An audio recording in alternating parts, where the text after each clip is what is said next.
quote this on me. There is no way the Orioles or Red Sox make the playoffs this season. There's no way. There's no way. For me, I gotta build a snowman. I don't think all Mavs fans look into the stats like I do. I'm mixing names, swapping pitchers' names, and everyone today. So thanks for catching me. I've given up on Drew Lock. I think you trade him. I set the bar really low at the NBA predictions. How are we talking about the Thunder in a MLB preview? I have no idea. That's a perfect name. What you said, name brand players. Like, it's not the great value Target brand toilet paper or whatever. It's the Charmin Ultra Strong. I don't know if Nick Nurse is the coach for the Raptors. I don't know if he's the reason why they won the 2019 championship. I feel like that was more of a team effort. Yeah, this questions the firing of Dwayne Casey, who I think is a very underrated coach. He's making the best of the Detroit Pistons situation. Yeah, I definitely agree with that. I was surprised that the Clippers gave up Lou Williams. Everything's going wrong for the Lakers at the wrong time. The Mavs cannot say we do not miss Seth Curry shooting threes. Them losing like 40 players to the Chargers who play online. I'm just gonna, and it lands to the Dolphins. I'm just gonna have to throw my hands into the air. I agree 100%, and the reason why I agree is because this is a terrible trade for the long term. To me, the Capitals really pushed all their chips for this season. So happy belated birthday to Madison Bowie. Sam Bennett's someone I really expected to be a better player. Hello, I'm Mike Grimes, and you've been listening to Outsiders Opinions with Kevin and Austin. What's up, y'all? Welcome to our 51st episode. Make sure to check out our 50th episode and let us know what your favorite 50th episode out of our 50 episodes, what your favorite episode has been, or any topics you would like us to cover in our future episodes. Let us know down in the comments or at our email, outsidersopinions2020@gmail.com. Also, you heard a new intro, and of course, that means we have a new interview, so make sure to go to our interviews tab and check out Coach Mike Grimes' interview. Great interview. It's our fourth interview, so let us know your thoughts in the comments of that video. Make sure to give it a like and share it. Now we get to a review of the first round. And of course, Austin and I decided to do a point system. He won 11-7. I gave you a little hint of Austin winning, but here's how Austin won. First, he had to everyone gets a point for the right team that the player goes to in their mock, and 1 point for the right pick. So Austin went 4 for 4 in the beginning, and then he also got Devontae Smith going to the Eagles, and then he also accurately predicted Najee Harris. So if you're doing your math, that gives him 11 points. I predicted the first 2. I got a point for Kyle Pitts going to the Falcons, but not at 4. And then I also predicted correctly Gregory Rousseau going to the Bills. I do not get a point for Christian Barmore going to the Patriots because it did not happen in the first round. So if you were following along, that's how we scored. If you're in a tie with Austin, the tiebreaker is a trade. So if Austin and I were tied, Austin would get the tiebreaker because he accurately predicted a trade between the Bears and Giants, but he had him selecting the quarterback, Mac Jones, instead of Justin Fields. But we'll get more onto that, as I think the Bears made that decision based off Austin's picks in the mock draft. So I will let Austin start it off with the number 1 pick. Yeah, so just talking about that right quick. I already had Justin Fields doing at number 7 to the Broncos, so he was unavailable at my board at that time, and I definitely think the Bears made the right choice. But yeah, for the first pick in the NFL draft, it was Trevor Lawrence. Both of us predicted this, and it was really a pick that all of us saw coming, and that I believe all of us think is the right choice. Yeah, it's definitely the right choice. Sadly, though, Trevor Lawrence will probably lose his first regular season game ever, as he was undefeated in high school and undefeated in the regular season at Clemson, not in the playoffs, of course. But a great thing for the Jags, and Urban Meyer gets a quarterback that he can help him build the Jaguars. But I think we can go to the interesting pick at number 2 with the Zach Wilson going to Jets. We both predicted this. even though I don't think it's the right move for the Jets right now, because you don't really. I would rather do what the Dolphins did, which is build everything. I believe they selected Austin Jackson when they selected Tua, but they had some solid pieces already there before they selected Tua, if I'm correct. So, what are your thoughts on Zach Wilson pick? Yeah, it's definitely an interesting point. However, I believe they made the right choice because we don't know how the quarterback situation is going to look next season. If they definitely felt like this was a once in a generation player or a player that they didn't see that was going to come in the next two drafts, and I do believe they should have made this choice. However, whether or not that was true, I guess we'll find out. Um, you're definitely right. A team needs to prepare for their star quarterback before they get him. A team that allows their star quarterback to get injured because of the lack of line help or not having quality wide receivers to get the ball to, or a quality running game, or a quality coach even. Uh, it is necessary for every team to have at least some support systems in place for their QB before he gets there as a rookie.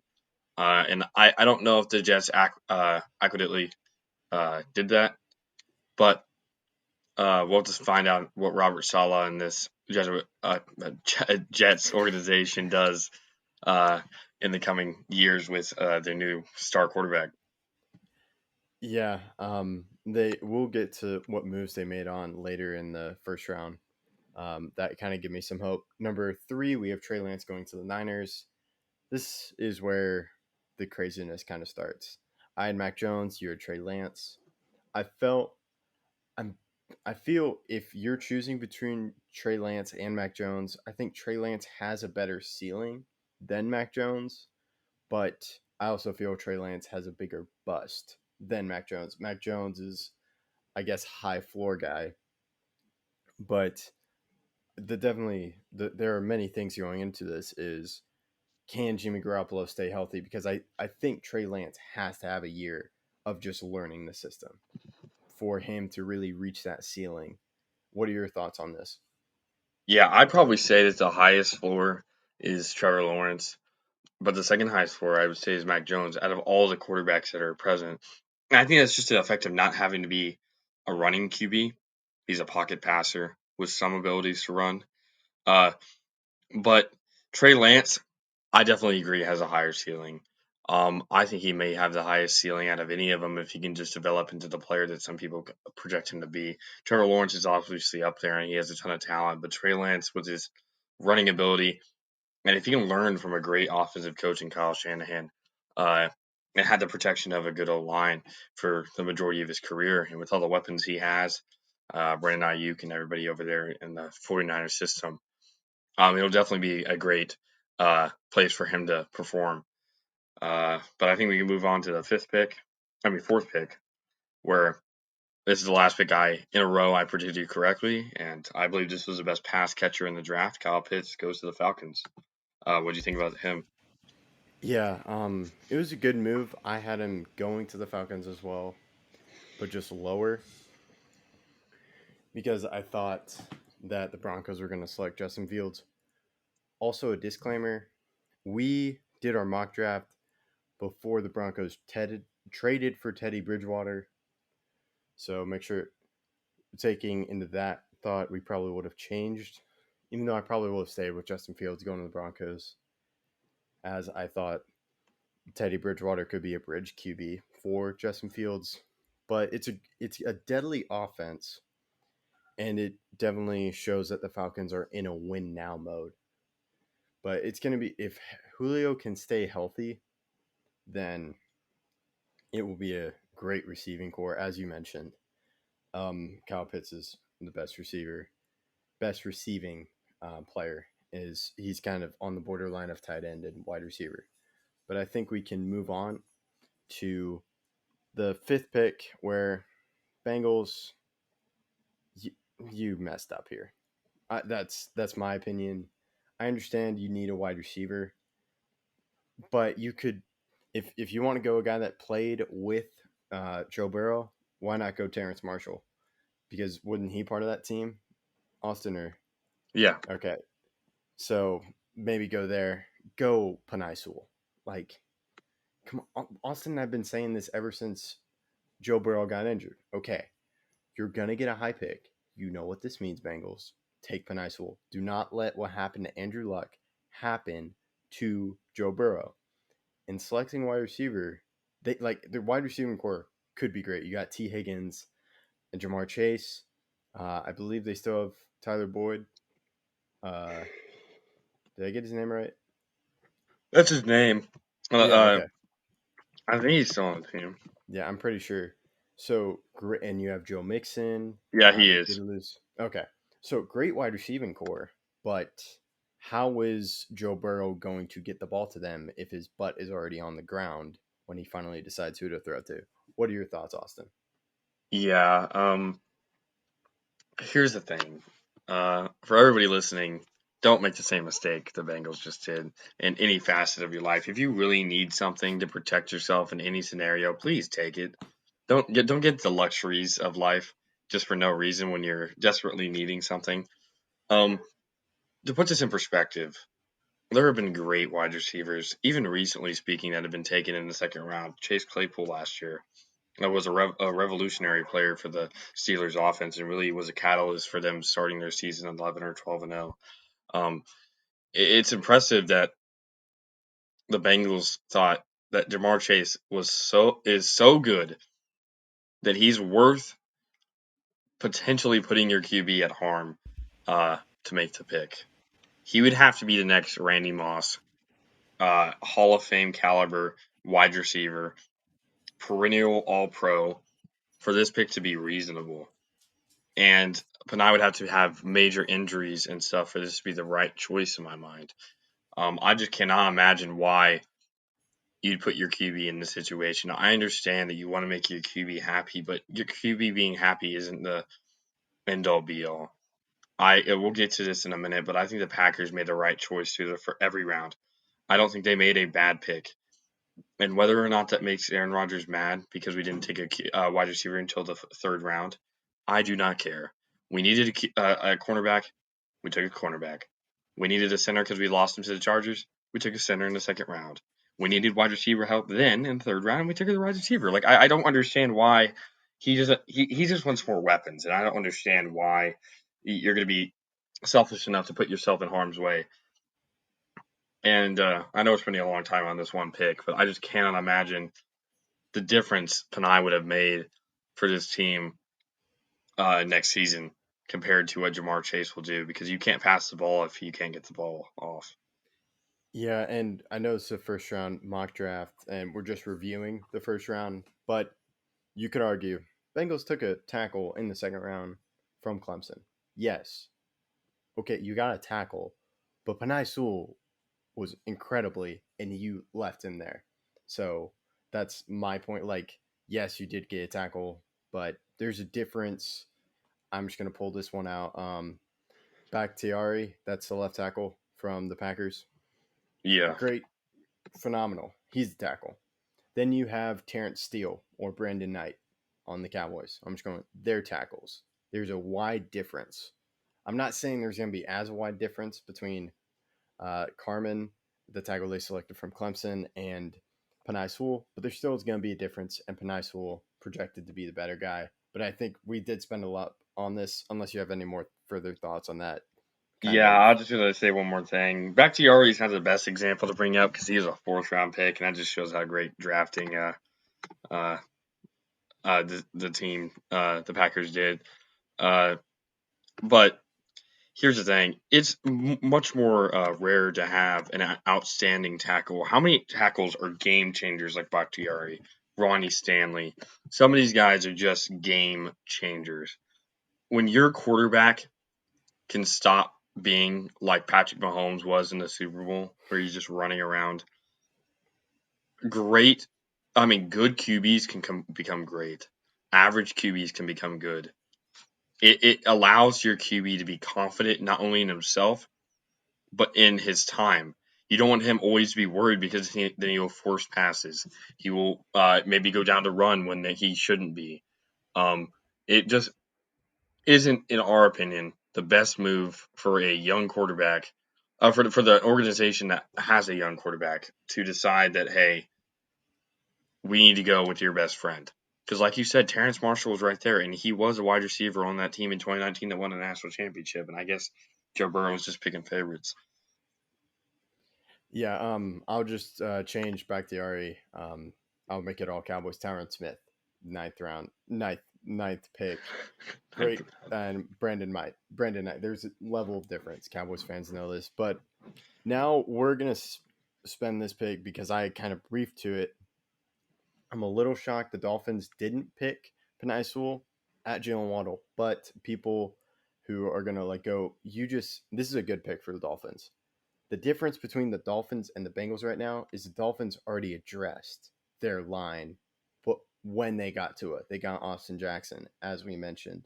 They've been building this line for him, and it's not as such a bad situation. Like during the draft, the Bengals was, I think, 73 or 83 sacks. I'll double check that. Like that was the most in the NFL for Joe Burrow. I'll get the points on the Dolphins, but the bigger need right now is a wide receiver for Tua for him to elevate. What's your thoughts, Austin? Yeah, I still think Penei was a better pick. However, this is not a bad pick. I understand it. In my opinion, wide receiver is a bigger need. I just feel like Penei is such a game changer that I would have taken him. But like you said, this is definitely a major need for them, and I fully anticipate them to be much better off by taking a wide receiver right now in the short term than they would have if they took Penei, because Penei may need some help adjusting to the NFL game as he sat out last season from Oregon. But he's still going to be a great player, and I think we move on to the 7th pick where Penei did go, and I think the Lions get one of the best players in the draft. Yeah, just before we do that, I'm looking up most sacked quarterbacks in 2020. Joe Burrow is at 10 games played. He is the 10th player in this season with the most sacks allowed.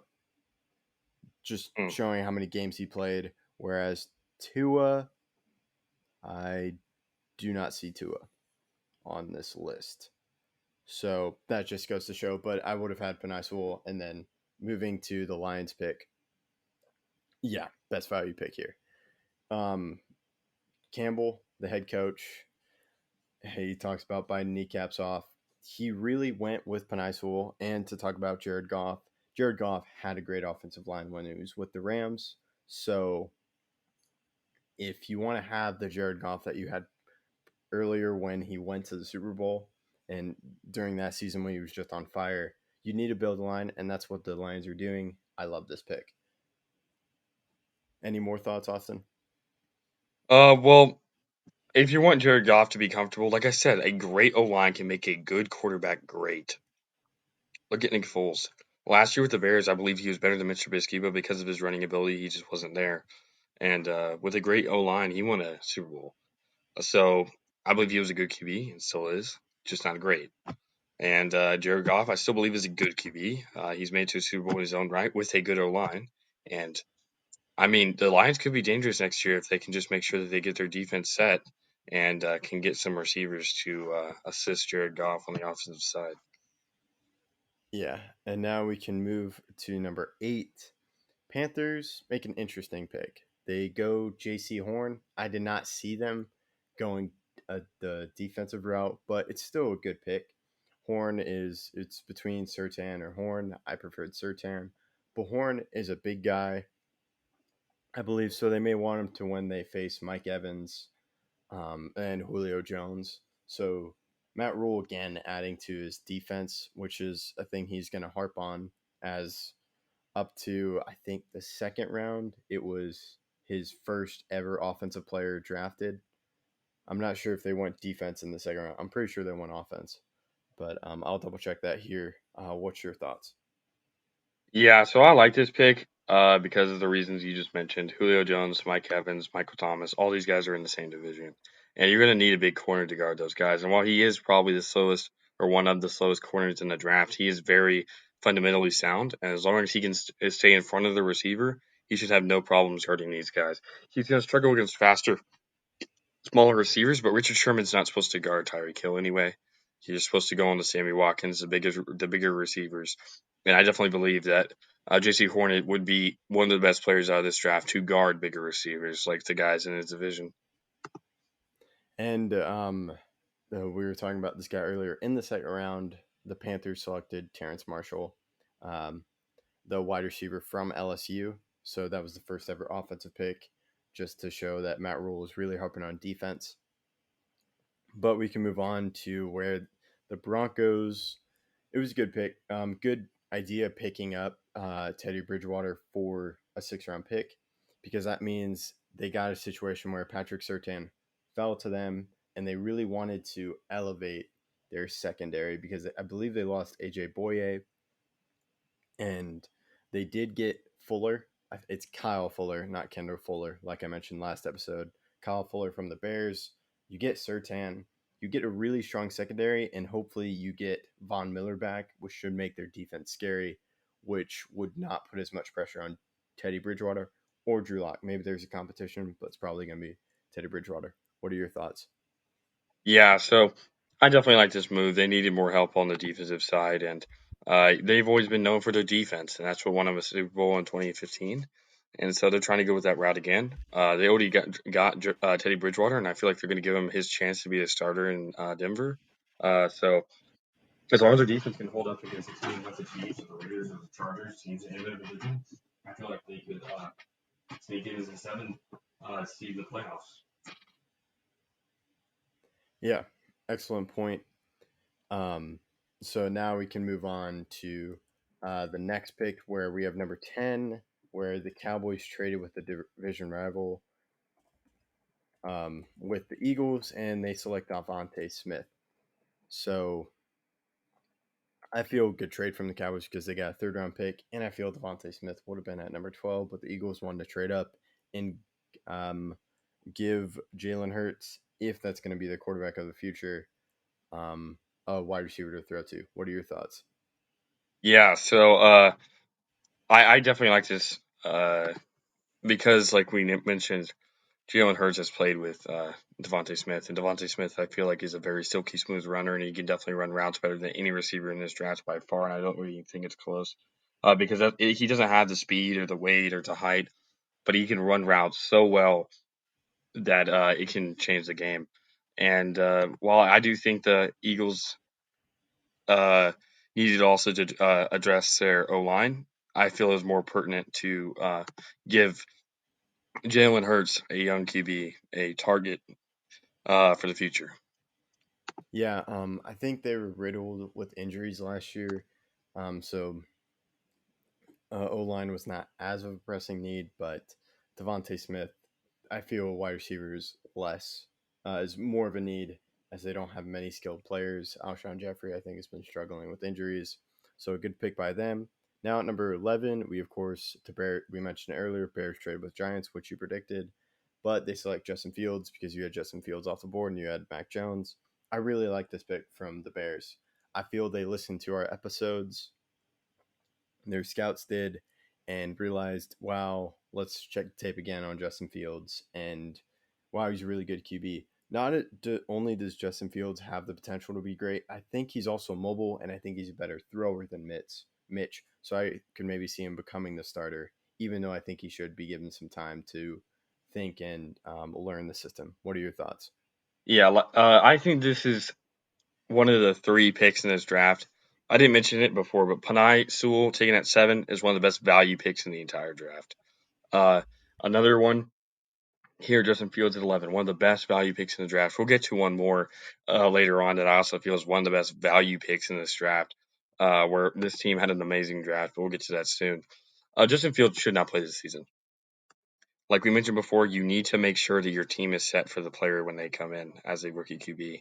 I feel like the Bears should stay with Andy Dalton, and then next season invest in free agency and the draft at acquiring more offensive linemen.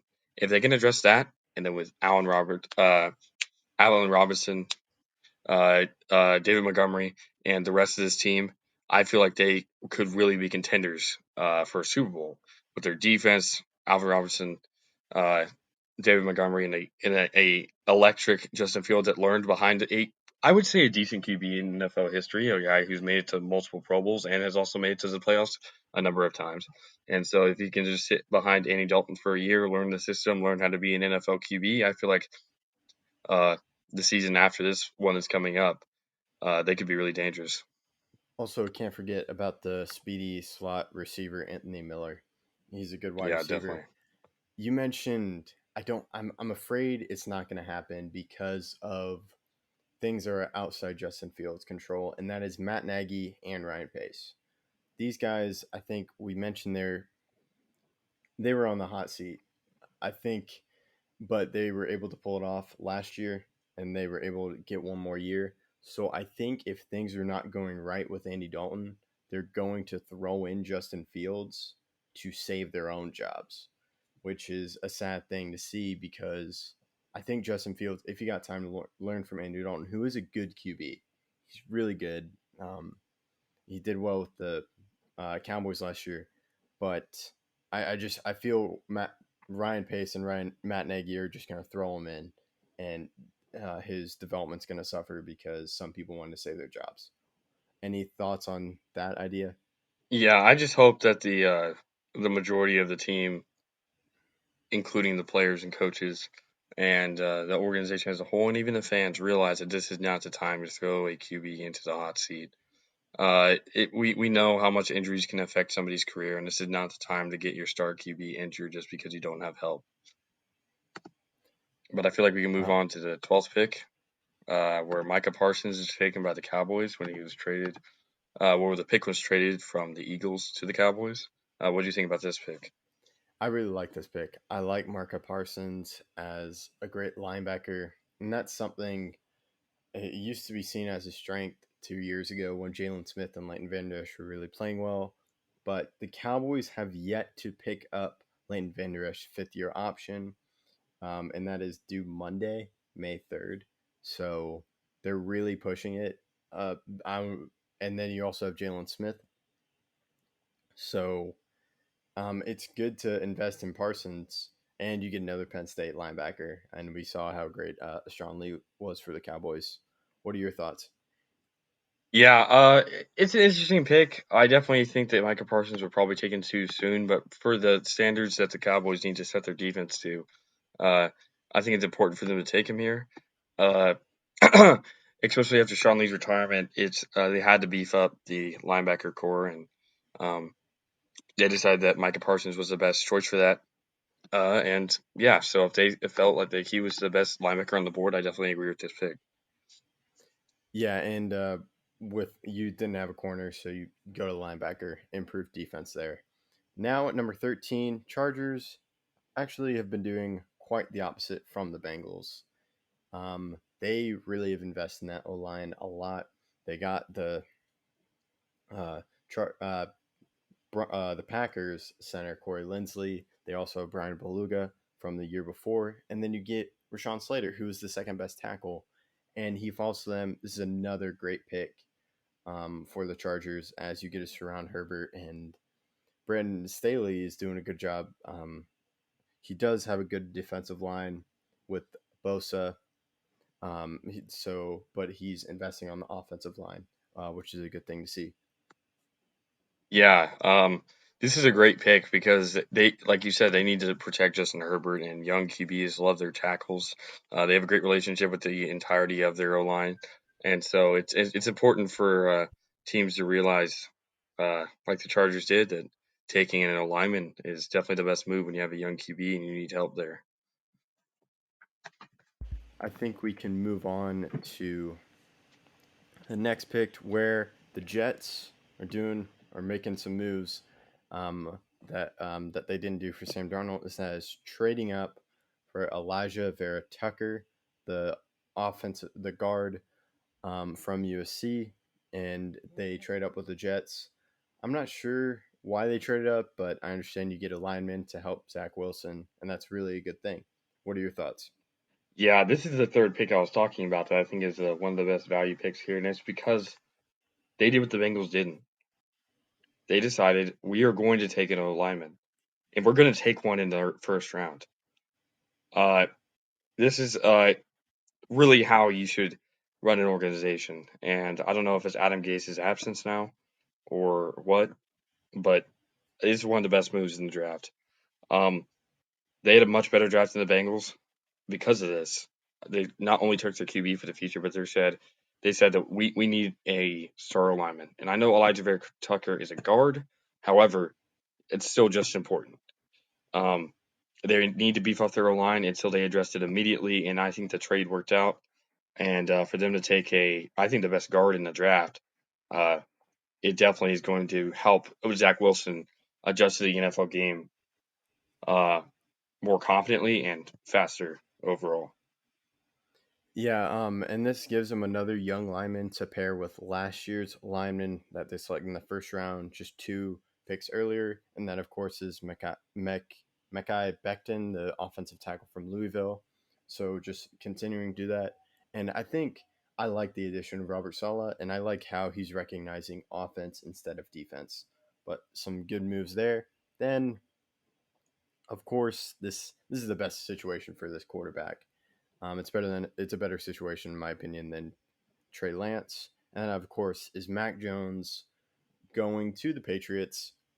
Of course, people have talked about the similarities between Mac Jones and Tom Brady. My There's never going to be another Tom Brady. I think Mac Jones is going to be a good QB that needs some help surrounded. He needs help given to him, and I think Bill Belichick can do that and give him some nice pieces. I'm not sure if he starts though automatically. I think it's going to be a battle and see who wins, but I really like this pick. What are your thoughts? Yeah, I would definitely, like you said, leave this up for training camp. Let's see who wants it more. Let's see who plays better, and whoever is the better quarterback between him and Cam Newton should definitely start day one. Uh, I'm impressed by the Patriots' moves. That means that they really trust their O line and their wide receivers and everything that they've done before. And I wouldn't be surprised if this pick does work out that they're back in Super Bowl contention. That's quite a statement, but it makes sense. Like the Patriots had down year, but I think they made some bounce back moves. So I think we can move on to number 16. Zaven Collins goes to the Cardinals. Cardinals need a linebacker, and they get one to pair with their pick last year of Isaiah Simmons. But one thing to watch is Zavon Collins has a little bit of weight. But what are your thoughts on him? Yeah, so both of us had David Collins falling a little bit further. We both had him going 28 to the Saints, so we definitely feel like he's a first round talent. But I feel like this is more of a reach pick. They did need a linebacker. I just would have liked him to take Jeremiah Owusu-Koramoah out of Notre Dame. I'm surprised that he fell as far as he did, and I guess we'll find out whether this was the right move. But they definitely needed a linebacker, so if they felt like this was the best choice, I'm not surprised that they took him. Yeah, I think we can move on to number 17. Alex Leatherwood goes to the Raiders. Raiders a little bit fortunate on this pick because they did have to get rid of um, is it Trent? It's not Trent Grimes, right? Trent Brown. Trent Brown. Okay, Trent Brown. They lost him. I believe they traded him to the Patriots, but they get another O lineman. They also lost Rodney Hudson, I think, to the Rams. I think they traded him too. So they definitely needed O line because that was a strength last year, and you get rid of some players. But a good pick here. Any disagreement? Uh, no, I don't disagree with the fact that they needed to take an O lineman. I'm just surprised they took Alex Leatherwood this early. I had Leatherwood following just one more pick, uh, but I saw a lot of other mock drafts really hating on him. I'm surprised by that. I think Leatherwood is a great talent, and I'm glad they agree with my choice of. I had them taking Owusu Koramoah because they also need to address their linebacker situation, but I'm glad they agreed that Alex Leatherwood was about as good as I thought. Um, I think it's a great move for a team that needs to protect Derek Carr if they're going to be any good this year. Yeah, good thing. And I know there's some shakiness between Gruden and Carr. So if they want to put in Marcus Mariota, even though that seems like an unlikely situation, it's definitely a key thing. And O line helps, of course, the passing game, but it also helps the run game. and why am I forgetting the running back's name right now? The Oh, Alabama. Josh Jacobs? Yeah, Josh Jacobs. Thanks for catching me on that one. So it will definitely help having a strong O line for him and Alabama connection. But we can move on, I think, to the Dolphins, who drafted Jalen Phillips, the edge rusher. I like the Dolphins' move right here, adding some more edge rushers because I think that was sort of a weakness for him. Um, you can never have too many edge rushers, so it's a good thing. And Brian Flores gets a key guy that he can work with.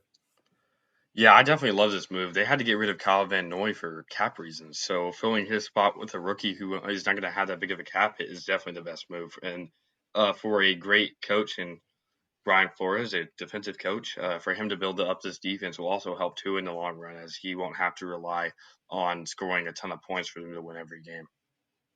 They also have a great secondary, so building up that pass rush can really elevate that defense even more because it was such a great defense last year. But now we can go to the Washington football team.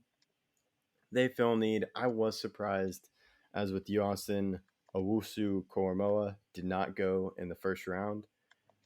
But the Washington getting a linebacker, which is one of their needs on defense, and they're definitely Ron Rivera is definitely taking the approach of building up the defense to elevate them because you have some great offenses. You actually have I can say two great offenses: Jets, no, not Jets, Giants and Cowboys. So you get Washington building up their defense once again, which is linebacker was a huge need for them. Yeah, What are your thoughts? it was definitely the best decision for them to go defense again. If they can build up their linebacking core, they'll have one of the best defense in the league, in my opinion. And pairing that with any competent offense is always a playoff team like they were last year. Yeah, you can just look to 2015 Broncos to see the great defense and a competent offense right there. Next, we go to the Giants, who I mentioned.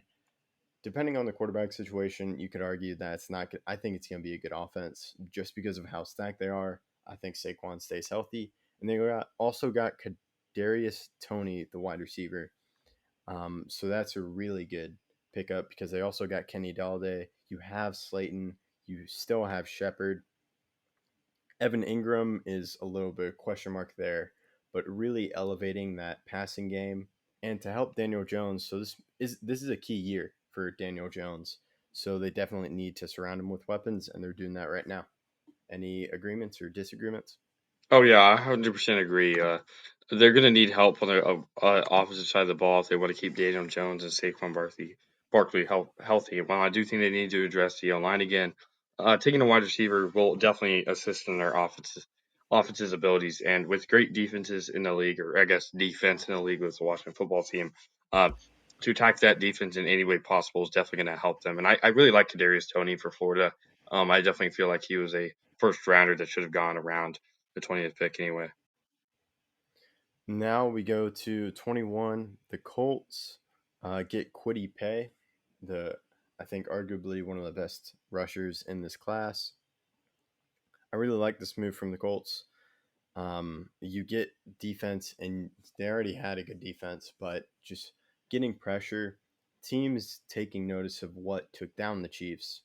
And it's not a surprise to me that many of the teams that I think are in contention, I think you can argue Dolphins are wishing.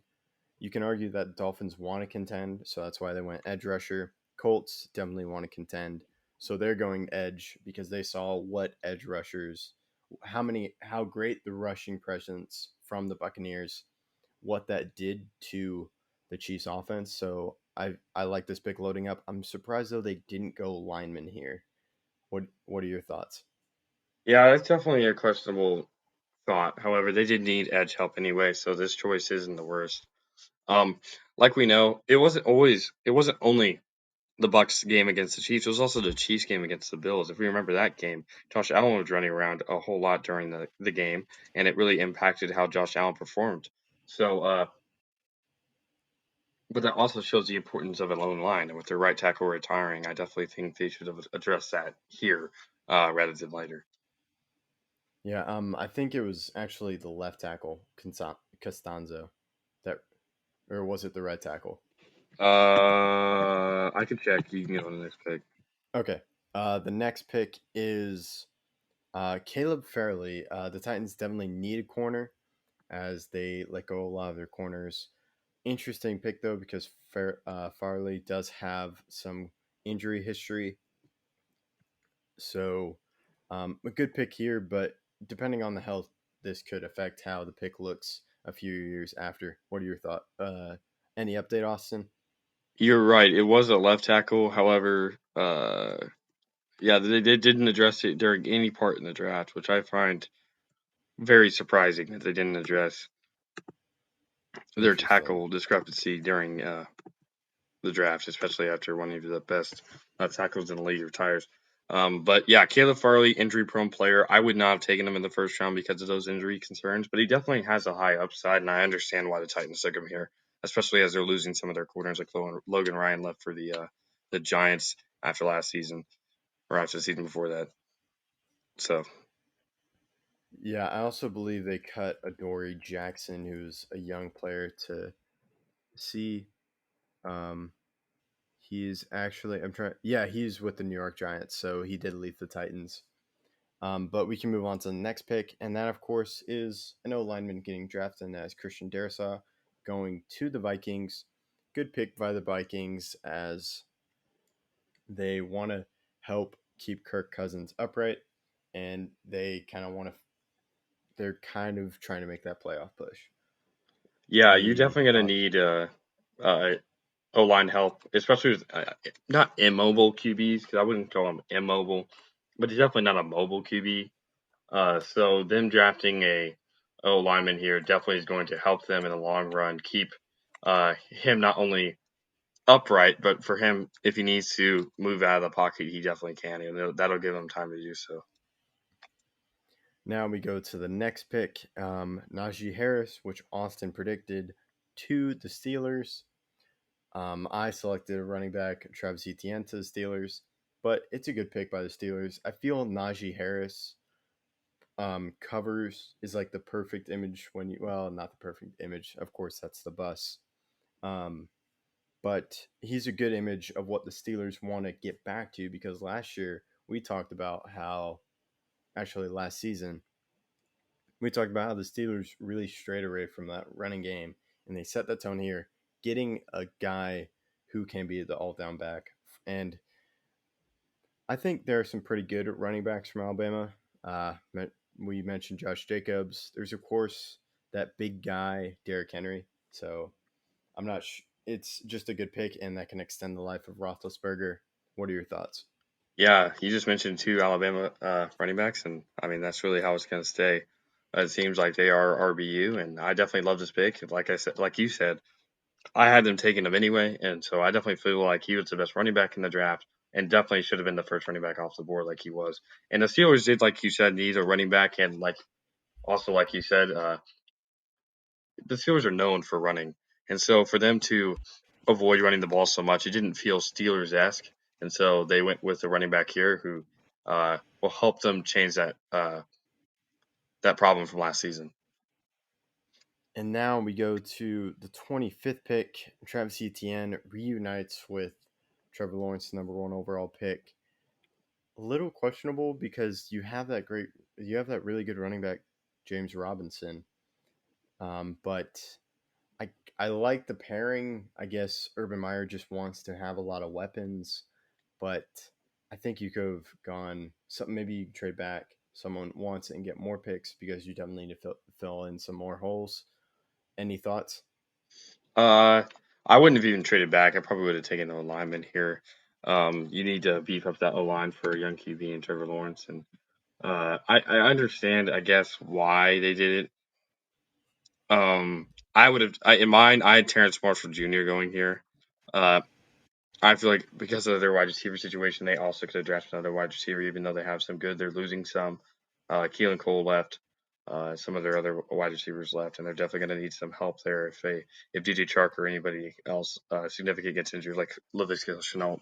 But